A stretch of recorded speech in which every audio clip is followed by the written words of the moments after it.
don't know who this word is for, but God is saying that you better start being obedient. What's up, friends? Back in Eden. I was having my lunch at the table after just resetting the clocks on the microwave and the oven. We had just forced a power outage in the house, and I needed to have them reset to the current time. And I did that. I went back to my lunch and I was watching a video, and I'm just kind of grazing the room, and I look over at the oven and it says 2:41. Now, I know that I just reset the time and it's only about 11 o'clock, 11:20, 11:30 or something like that. So I'm just like, what? Like, I just reset this. So Father had me look up 2:41 in the Strong's Concordance, okay? And somehow I'm gonna find a way to kind of like be like, and just kind of like post those things up there. Maybe like somehow I will figure out how to do that after I finish recording this. But 2:41 in the Strong's, I believe, Greek concordance or Hebrew. You know what? Let me go double check this again. Give me a second. Okay, so it is 2:41 in the Greek concordance. In the Strong's Greek concordance, 2:41 means the ear, to broaden out or to listen. All right. And it says that the term can imply obedience, as hearing is often associated with heeding or following instructions. All right. And this automatically makes me think of the story of Ruth. All right. So Ruth was the daughter-in-law of Naomi, and both of her sons just passed away. Naomi and Ruth, they go back to the city of Judah, where they're originally from, I believe. And Ruth is going out into the fields to gather food.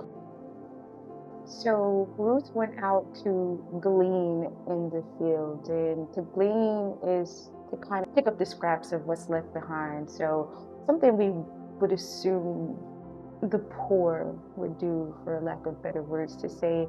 But while she was gleaning in the fields, Boaz, who was the owner of the farming area, took notice of her.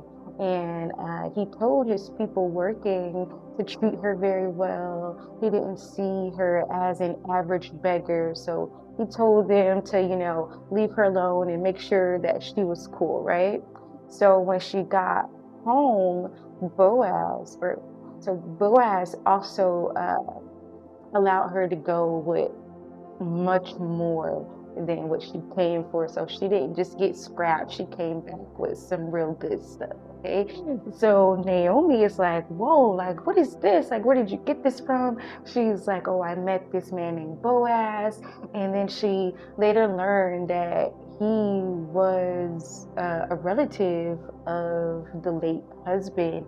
And so Naomi gives her instructions to, put on her best clothes and put on perfume and make sure she looks good, smells good, she's got her mind right, and to go lay at Boaz's feet after a night of feasting. And Ruth is obedient, and she does this, and Boaz found favor in her. So Boaz is a wealthy man who comes in contact with Ruth, who is not wealthy at all. Boaz and Ruth, they marry, they have children. I believe maybe like a grandson or maybe like a great great great grandson, David. He became the king of Israel.